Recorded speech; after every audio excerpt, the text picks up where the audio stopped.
The Pacific does not hide its secrets. It keeps them beneath 1,000 miles of shifting blue. Dr. Aria Vance stood at the edge of the cliff, the air thick with salt and the roar of the surf below. She did not look at the horizon as a sailor would, searching for land. Her finger traced a precise, invisible line through the air, following the path of the Kuroshio current. This was the artery of the ocean, a conveyor belt of water that had carried more than just debris and drift. She held her position against the gale, eyes fixed on the point where the sea met the sky. "We have been taught that history flows in one direction," she said, her voice cutting through the wind. She turned slightly, her gaze lingering on the empty expanse, as if she could see the spectral wakes of ships that never arrived in our textbooks. But what if the map we were given was drawn in the wrong ink? The water churned against the rocks, indifferent to the centuries of assumption. She waited for the sound of the waves to drop, then pointed again. Somewhere out there, the shape of the world had been decided by a single, forgotten choice. Professor Marcus Thorne moved up the slope, the heavy paper case tucked under his arm. He dropped it onto a flat stone and unlatched the buckles. The map slid out, stiff and smelling of aged vellum. He pressed his palms down, smoothing the creases until the entire 15th century world lay exposed between them. It was not the world we know. The coastlines were skewed, the distances compressed by a different understanding of the stars. "This is the hinge," Thorne said, his thumb resting on the western rim of the Pacific. He pressed down until the paper groaned under the pressure. One moment of hesitation in the Ming court. One shift in the winds. He looked up, his face tight with the weight of the implication. If the fleet had turned back, the world would remain fractured. If they had sailed on, the map would be the only truth. He traced a line from Nanjing toward the sunrise. Everything we accept as inevitable was just a roll of the dice. The wind caught the edge of the parchment, threatening to tear it away, but he held it firm. They stood over the map, two people staring at a history that had been erased by the simple passage of time. The map vanished, replaced by the hushed, incense-heavy air of the Nanjing throne room. It was 1421. The eunuch faction stood in a semicircle, their movements fluid and practiced, holding a scroll that seemed to pull all the light in the room toward its center. They did not speak of profit or trade. They spoke of the mandate of the Son of Heaven and the necessity of extending the empire's reach beyond the known fog of the eastern seas. The emperor sat motionless, his hand resting on the arm of the throne. He watched the scroll. He watched the faces of his advisors. The silence in the court stretched, thin and brittle, until the only sound was the rhythmic drip of water in the courtyard beyond the walls. He took the brush.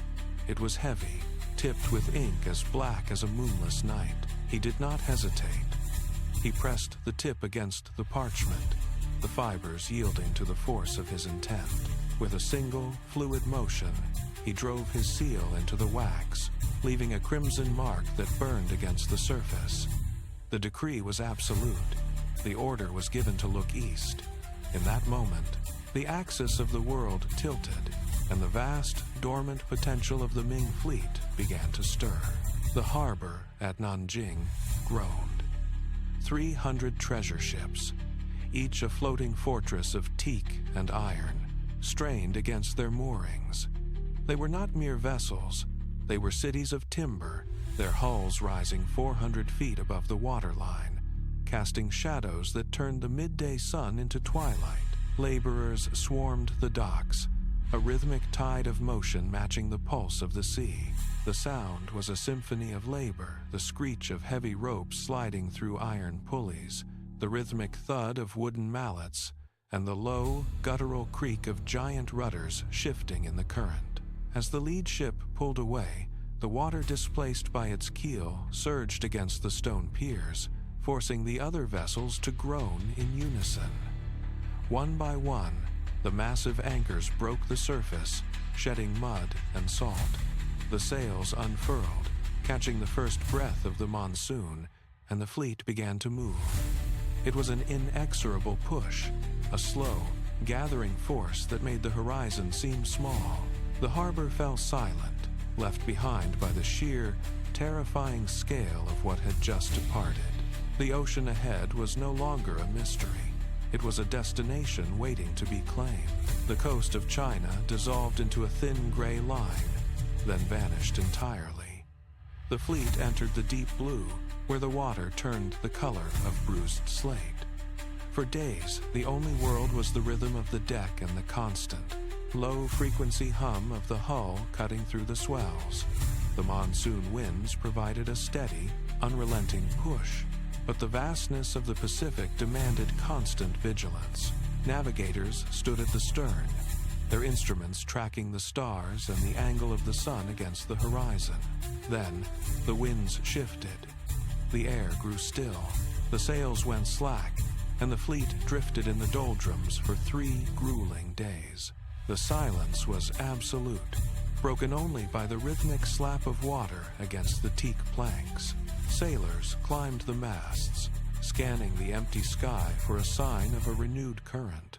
When the breeze finally returned, it came from the east, forcing the crews to adjust the massive, heavy rigs in a frantic, coordinated dance of ropes and pulleys.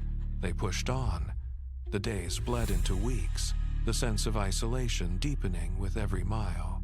They were no longer following a coastline.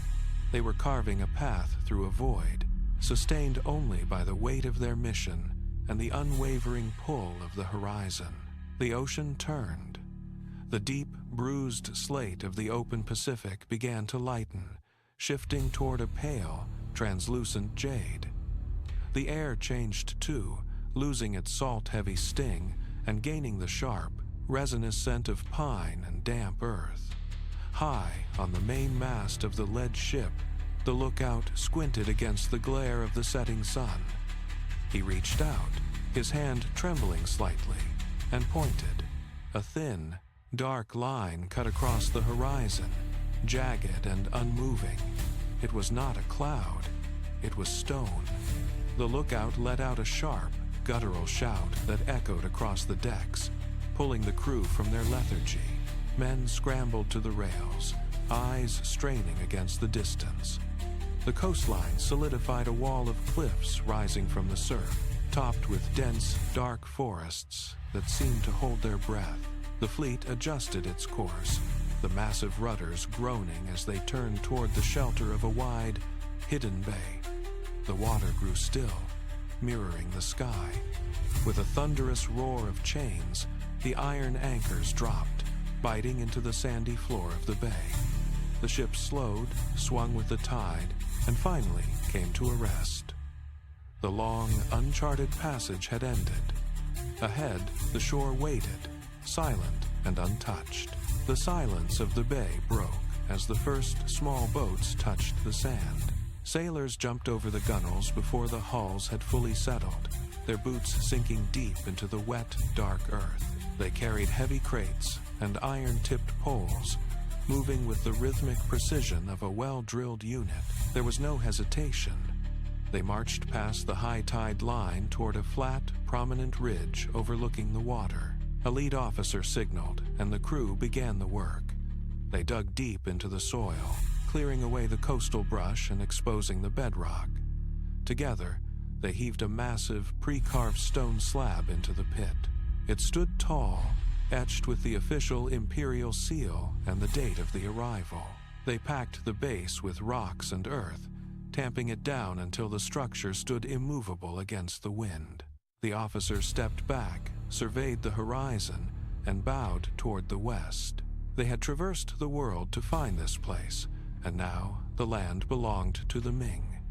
The sailors stood in a line, their presence asserting a new order upon the silent coast. The mandate of the Son of Heaven was now physically anchored in the soil of the New World. Every action was measured, deliberate, and final. The temporary camp did not remain temporary for long. Within a handful of seasons, the shoreline changed. Timber beams were dragged from the inland forests, and stone foundations were laid deep into the sand. A fortified trading post took shape, its walls thick and defensive, overlooking the harbor where the treasure ships once anchored. The sound of saws and hammers replaced the rhythmic lapping of the tide. From the edge of the tree line, groups of indigenous locals watched the progress. They emerged slowly, their movements cautious as they approached the perimeter of the new walls. The sailors did not drive them away. Instead, they opened the heavy timber gates. A platform was cleared in the center of the post, and the exchange began. Crates of fine, woven textiles were placed on wooden trestles, countered by piles of raw silver and local mineral wealth. The process was slow and deliberate. Hands gestured, prices were set by weight and volume, and the silence of the forest gave way to the hum of commerce. The post became a permanent fixture, an anchor point for a network that stretched across the Pacific. What was once a wild, unmapped coast was now a junction of two worlds. The trade was simple, transactional, and entirely transformative. The cost of the crossing arrived in the dark holds of the ships. It was silent, invisible, and lethal. Within days of the first trade, sailors began to show the tremors and heat of smallpox. The infection threatened to tear through the local population, a catastrophe that would have ended the venture before it truly began. But the Ming court had not sent only soldiers and traders. They had sent physicians. One of them, working in a makeshift infirmary near the harbor, noticed the first lesions on a deckhand. He did not hesitate. He ordered the immediate sealing of the sick quarters. Sailors were confined behind thick timber partitions. The physician mandated the boiling of all water and the burning of infected linens. Every person who entered the trading post underwent a rigorous inspection. Those showing the slightest heat were moved to a secondary camp miles inland, isolated by a perimeter of guards. The expected wildfire of sickness never ignited. Instead, the infection burned out within the quarantine zones. The local population remained robust, untouched by the plague that had been carried across the sea. By maintaining these strict protocols, the physicians held back the tide of death. Millions who would have perished in another version of history continued their lives, unaware of the invisible wall that had been built to protect them. The focus of the trade shifted from precious metals to the earth itself. Sailors cleared vast tracts of land, not for gold, but for the cultivation of maize and hardy potatoes. These crops were harvested by the ton, dried, and hauled to the beach in woven baskets. The loaders worked in shifts, filling the deep, cavernous holds of the treasure fleet until the ships sat low in the water. To make room, the captains ordered the removal of internal bulkheads and the stacking of crates to the very rafters. It was a massive, systematic extraction of biological wealth. When the monsoon winds turned, the fleet sailed west, carrying the means to feed a nation. As the ships docked in Nanjing, the impact was immediate. The influx of caloric abundance stabilized the food supply, and the population of the Ming Empire began to climb at an unprecedented pace. Cities expanded, markets grew frantic, and the imperial court began to view the distant coast not as a curiosity, but as a vital pantry. This newfound prosperity created a hunger that could not be sated. The state demanded more land, more crops, and a deeper reach into the interior. The success of the harvest became the engine of the empire, driving the next wave of exploration and the relentless pursuit of resources that would reshape the world. The hunger for resources pushed the Ming further inland, far beyond the coastal trading posts. Leading a small detachment, a Ming cavalry officer rode into the vast expanse of the Great Plains. He brought with him a gift that would redefine the interior: the horse. The animal was an anomaly, a creature of muscle and velocity that the tribes had never seen. The officer dismounted, his boots sinking into the tall grass, and presented the reins to a local leader. There was a pause, a moment of wary silence as the tribesmen circled the beast. The officer then leaped back into the saddle, spurred the animal into a gallop, and traced a wide arc across the horizon. The display was immediate and undeniable. The horse could cover in an hour what a man on foot took days to traverse. The impact rippled through the plains. Tribal migration patterns shifted, accelerating from seasonal crawls to rapid, sweeping movements. Hunting parties extended their range, bringing in harvests that could sustain entire camps throughout the winter. The speed of life in the interior changed overnight. What began as a tactical survey by the Ming turned into a technological revolution for the tribes, as the horse became the new standard of power and mobility across the vast, open heart of the continent. The Pacific was no longer a vast, untamable void. It had become an integrated highway, a private lake for the Eastern Empire. Every month, a steady stream of treasure ships cut through the swells, their arrival times synchronized to the rhythm of the monsoon winds. The Ming had mapped every current and identified every safe harbor, turning the immense span of blue into a predictable, high-speed logistical corridor. Signal fires burned on every prominent headland, guiding the fleet through the darkest nights. At the major ports, clerks logged cargo with mechanical precision, ensuring that grain, silk, and silver moved efficiently from one shore to the other. The chaos of the early voyages had been replaced by a rigid, bureaucratic order. Privateers and independent explorers found no room in these waters, as Ming patrols maintained a constant, vigilant presence. The sheer volume of traffic turned the ocean into a singular, cohesive economic zone. For the first time in history, the distance between the two continents felt like a mere bridge.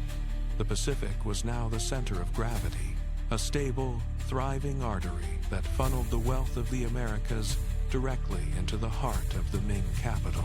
The world had been reoriented, and the currents of power flowed exclusively toward the east. The cycles of trade continued, but the global clock ticked toward a new, inevitable intersection. By the year 1492, the Pacific was a locked gate, yet the Atlantic remained a blind spot in the imperial strategy. Far to the east, past the established sea lanes, the horizon shifted. A single caravel, small and battered by the currents, breached the perimeter of the Caribbean. It was a fragment of a different world, an intrusion of wood and canvas that had no place in the structured order of the Ming. On the deck, men squinted at the shoreline, expecting the silence of the unknown. They knew nothing of the vast, integrated network that lay just beyond the next chain of islands. They searched for gold, for passage, for a future that had already been claimed by another power. The ship bobbed in the swells, a tiny, fragile speck against the vast blue expanse. It did not belong, yet it pressed forward, oblivious to the fact that it was sailing directly into the shadow of a dragon. The ocean air held a sudden, sharp stillness. The era of isolation was ending, not by discovery, but by the collision of two divergent realities. The quiet of the Caribbean vanished as the caravel drew closer to the unseen, inevitable boundary. The captain gripped the railing until his knuckles turned white. He scanned the horizon, expecting the jagged, empty cliffs of an unmapped land. Instead, he saw geometry. Straight lines of stone breakwaters cut through the surf where nature should have left only chaos. The crew crowded the starboard side, their faces pale under the relentless sun. They had spent weeks dodging storms, convinced they were the first to pierce this veil. Now, the silence of the sea felt suffocating. One man pointed toward a distant promontory where a massive, carved marker stood against the sky, perfectly aligned with the tide. It was not a natural formation, it was a declaration. The ship drifted closer, the current pulling them toward a bay that should have been silent. Every splash of the water against the hull sounded like a warning. They expected isolated islands, yet the air felt heavy with the presence of something vast and unseen. The navigator dropped his compass, his hands trembling as he realized the stars above matched the maps, but the earth below defied every calculation. They were not discovering a new world. They were trespassing into a domain that had been settled, measured, and claimed long before they set sail. The dread was absolute. The fog broke, and the world tilted. The caravel was not alone. From behind the northern headland, the sea seemed to rise. Massive hulls of teak and iron emerged from the mist, their scale defying the logic of the Spanish crew. These were not mere boats. They were floating fortresses. Each junk towered over the caravel, their sheer mass displacing the water into heavy, rhythmic swells that tossed the smaller ship like a toy. The Spanish sailors fell silent, their hands dropping from the rigging as they looked up at the towering, dark silhouettes that blocked the horizon. There was no wind, yet the fleet moved with predatory precision. A low, grinding sound resonated through the water, vibrating against the hull of the caravel. The Spanish ship was suddenly flanked, hemmed in by a wall of wood that stretched as far as the eye could see. The captain stood motionless, his mouth open, watching as the lead junk turned its bow directly toward them. The light of the sun vanished, swallowed by the shadow of the massive masts. The tiny caravel was no longer navigating the ocean. It was trapped in the wake of an empire. Every movement of the Spanish vessel was now dictated by the proximity of the giants.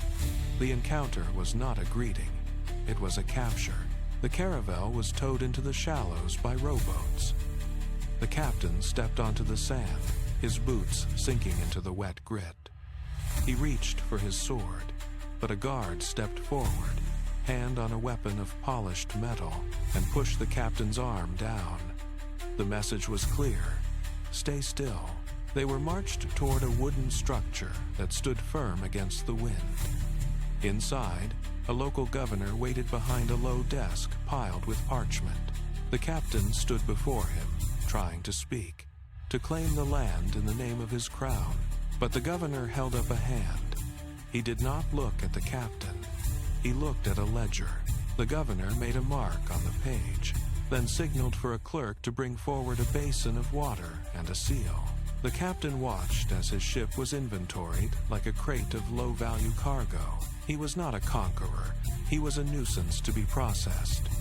When the captain tried to step forward again, 2 guards crossed their spears, locking him in place. The governor finally glanced up, his expression devoid of curiosity, and beckoned for the next entry. The captain realized then that he was not being greeted. He was being registered as a foreign arrival in a land that had long ago forgotten the concept of an empty world. The heavy silence of the shore was broken by the rhythmic thrum of drums from the tree line. The Aztec scouts emerged, not with offerings or bows, but with clipboards and baskets of maize. They moved past the trembling Spanish crew as if they were scenery, their eyes fixed on the harbor where the massive ships waited. One scout pointed at the Spanish caravel, then turned to his companion and laughed, a sharp, dismissive sound that echoed off the sand. There was no terror here. The Aztecs had seen the ships of the East for decades. They had traded silver for silk and seen the world shrink to the size of a ledger. To these people, the ragged, sun-scorched men from the caravel were not gods. They were merely dusty travelers from a forgotten corner of the map. An Aztec overseer walked up to the Spanish captain, looked him over with a blank, assessing gaze, and then turned his back to supervise the unloading of the junks. He gestured to the cargo, his focus entirely on the commerce that kept his city fed and his empire stable. The Spanish captain stood frozen, his hand still hovering near his blade, watching the locals ignore him to negotiate prices with the fleet guards. The myth of the divine conqueror had died long before the caravel hit the sand.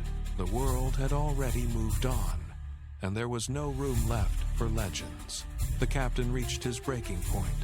He lunged, his steel blade clearing the scabbard with a sharp metallic rasp. He aimed for the center of the trade post, a final, futile attempt to reclaim control through force. He never reached the gate. Two guards moved with a synchronization that felt less like men and more like clockwork. They did not raise spears. They leveled iron tubes, thick-walled and cold, resting on wooden stocks. The captain skidded to a halt as the tubes clicked. The air smelled of sulfur and saltpeter. There was no hesitation in the guard's eyes, only the steady, calculated focus of professionals. The captain looked at his blade, a relic of a bygone age of chivalry, and then at the black muzzles staring back. Behind the guards, the trade post continued its rhythm, indifferent to the threat of violence. The captain's hand trembled. The weight of his sword suddenly felt like lead. He realized then that his steel was obsolete, a hollow protest against an integrated power that had moved beyond the need for individual combat. He lowered the sword, the tip dragging in the dirt. The guards did not move, but the threat remained, absolute and final. The era of the lone conqueror had ended before it could even begin. The captain dropped the sword. It hit the sand with a dull, hollow thud. There was no duel, no dramatic surrender, only the cold efficiency of a system that had no interest in his myth. A local official arrived, holding a wooden ledger. He did not look at the captain. He looked at the ship. He signaled to the harbor guards. 4 men climbed onto the caravel and pulled down the flag. The fabric fell into the surf, sodden and forgotten. The Spanish crew stood in a line, their weapons piled in a heap near the tide. They were not prisoners of war. They were administrative irregularities to be processed. The official tapped his pen against the ledger, made a single mark, and gestured toward a holding compound built of stone and iron. The captain tried to speak, to claim the land for a distant king, but his voice was swallowed by the sound of the ocean and the rhythmic thud of the loading docks. The dream of conquest dissolved into the logistics of the port. The caravel was towed into the deep bay, dwarfed by the massive treasure ships anchored nearby. It was a tiny, inconsequential dot in a vast, global ledger. The gates of the compound swung shut. The Spanish were inside, and the world outside continued to spin on an eastern axis, completely undisturbed by the failed arrival. The map of the world was no longer a canvas for European ambition. It was a closed loop across the Atlantic. The fractured states of the continent remained huddled in their own borders, starved of the wealth that should have flowed from the West. They were not conquerors. They were spectators to a global system they could neither join nor influence. The treasure fleet had effectively locked the door. Every port from the Caribbean to the northern coast was now a terminal for the Eastern Empire. The flow of gold, spices, and exotic materials moved exclusively across the Pacific, feeding the insatiable hunger of the Ming court. The Americas were no longer a frontier for discovery. They were a vast, integrated resource vault, accessible only to those who held the mandate of the dragon. Ships moved with the precision of a clockwork heartbeat, stitching the continents together in a web of commerce that left no room for the caravel or the privateer. In the archives of the Old World, the Americas became a rumor, a myth whispered in the halls of failing kingdoms. The axis of history had shifted. The Pacific was not a barrier, but the center of gravity, and for the first time in centuries, the world was unified under a single, distant authority. The gates were barred, and the map was final. The prosperity brought by the fleet carried a hidden tax. Across the continent, local governance crumbled, replaced by a hierarchy that flowed upward to a throne thousands of miles away. The indigenous empires, once masters of their own destiny, found their autonomy restricted by a complex web of requirements. Every harvest, every resource, and every administrative decision was measured against the demands of the distant Ming capital. The tribute system was the engine of this new world, but it functioned as a golden cage. It provided stability, yet it systematically drained the agency from the very lands it claimed to preserve. Local leaders sat in positions of influence, but their power was conditional, tied to the steady arrival of ships and the approval of imperial governors. The exchange of goods became an exchange of identity. Traditional methods of governance were pushed aside, integrated into a standardized imperial model that prioritized predictability over local evolution. The people lived in a world of luxury and technological advancement, but the cost was a profound loss of self-determination. They were no longer subjects of their own history, but nodes in a global network they could not control. The system was seamless, efficient, and entirely suffocating. The cage was gilded with silk and precious metals, but the bars were steel, and they were closing in. The cost of maintaining a global empire began to show in the salt-rotted hulls of the treasure ships. The distance between the Ming capital and the American coast had always been a logistical nightmare, but for decades, the sheer momentum of the fleet masked the cracks. Now, those cracks were widening. Voyages that once took months began to stretch into years. The monsoon winds remained constant, but the ships themselves were failing. Teak planks warped under the relentless pressure of the deep currents, and the specialized iron fittings required for such massive vessels became increasingly scarce. In the coastal ports, the schedule of arrivals grew erratic. Supplies of paper, ink, and administrative directives from the east arrived late or not at all. The central bureaucracy, thousands of miles away, struggled to manage a territory that had grown too vast for its own infrastructure. Communication channels frayed. Governors in the Americas waited for orders that never came, forced to make decisions that deviated from the imperial code. The engine of the tribute system began to stutter. Each missed voyage weakened the connection to the throne, leaving the administrative apparatus to rust in the coastal humidity. The dream of a unified Pacific order was not failing due to rebellion or war, but from the simple, crushing weight of its own geography. The logistical tether was snapping. The horizon remained empty for the first season, then for the first year. No sails emerged from the mist to break the monotony of the Pacific swell. The trading posts, once hubs of constant movement, fell into a profound, unnatural silence. The administrative gears stopped turning, and the ports were left to the wind and the salt. Wood beams, stripped of their iron fasteners, began to sag into the sand. The docks rotted into the surf, reclaimed by the tides that had once carried the fleet to these shores. Local communities, long integrated into the shadow of the Ming, were left to navigate a world where the center had simply vanished.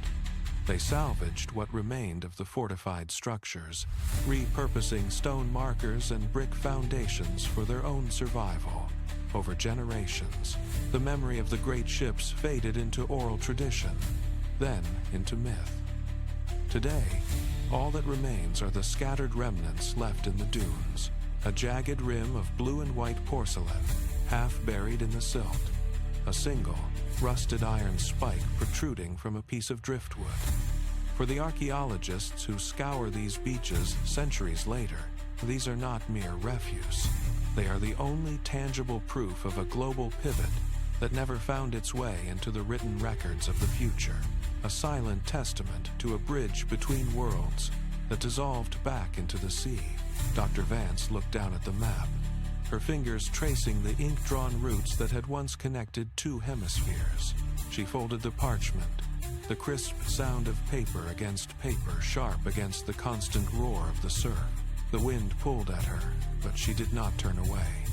She stood at the edge of the cliff, staring into the vast, gray expanse of the Pacific. It was not a void, but a graveyard of possibilities. The tragedy lay in the nature of the encounter itself. Two worlds had met, but instead of a bridge, it had become a collision. The potential for a global trade network, a peaceful integration of resources and knowledge, had been sacrificed to the demands of dominion. She looked out toward the horizon where the fleet had once vanished. In the shifting patterns of the waves and the spray, the silhouette of the great ship seemed to linger. It was a phantom, the ghost of a dragon that had briefly touched these shores before retreating into the deep. History was not a fixed line, she realized. It was merely the sum of the paths we chose not to take. The ocean offered no answers, only the relentless, rhythmic return of the tide, washing away the traces of what might have been. The sun dipped toward the waterline, casting long, thin shadows across the cliffside. Dr. Vance took a final breath of the salt-heavy air and stepped back from the precipice.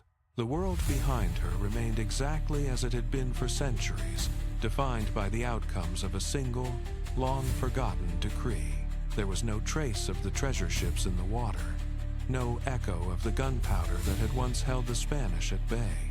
The Pacific was simply water and distance, a vast barrier rather than a highway of exchange. History had locked into its current form, a rigid structure built upon the wreckage of alternatives. Every choice made by the Ming court had rippled outward, sealing one future and erasing 1,000 others. The tragedy was not in the loss of the fleet, but in the realization that the world could have been vastly different. It was a fragile, shifting thing, balanced on the edge of a blade. As the light faded from the sky, the horizon turned to a flat, featureless gray. The silence of the coast was total. History, in the end, was nothing more than the sum of the paths we chose not to take, and the heavy, quiet weight of everything that never came to pass.